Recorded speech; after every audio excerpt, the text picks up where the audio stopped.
దోశ లాంటోళ్ళు, అబ్బాయిలు పెనం లాంటోళ్ళు. అందరూ దోశ రుచి గురించి మాట్లాడతారే కానీ కాలిపోతున్న పెనం త్యాగం గురించి మాత్రం మాట్లాడరు. భార్య: ఏమండి, కారు తాళాలు ఇవ్వండి, కిట్టి పార్టీకి వెళ్ళాలి. భర్త: పక్కనే కదే, కారెందుకు?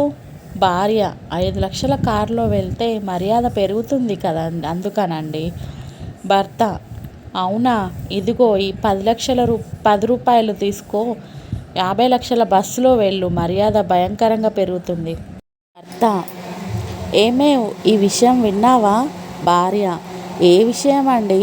భర్త: మా మగవాళ్ళందరూ సగటున రోజుకి 2000 పదాలు మాట్లాడితే మీ ఆడవాళ్ళు 4000 పదాలు మాట్లాడగలరంట. భార్య: అవును, మరి మీకు ఏ విషయమైనా 2 సార్లు చెప్పందే అర్థమై చావదు కదా. భర్త: ఏమన్నావు? భార్య: అదే చెప్పా మరి. పెళ్ళికొడుకు: బాగున్నాడురా, నీకు సరిజోడు.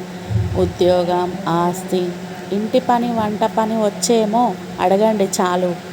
మా ఇంట్లో function, all of you welcome అని వాట్సాప్లో మెసేజ్ పెట్టాగా, రాలేదేం వదినా?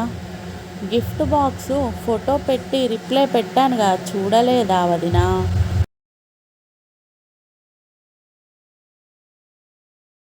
ఈ సంవత్సరం మహిళల దినోత్సవానికి బంగారం కొంటున్న మాట నిజమే కానీ ఏ ముక్కుపుడుకో చెవిదిద్దులో తీసుకోవాలి కానీ ఏకంగా వడ్డానం అడిగితే ఎలా కాంతం? భార్య: నాకేమన్నా జరిగితే? భర్త: అంత మాట అనకు, నేను పిచ్చివాడిని అయిపోతాను. భార్య: అంటే రెండో పెళ్ళి చేసుకోరా? భర్త: ఏమో, పిచ్చివాళ్ళు ఏమైనా చేయొచ్చు కదా.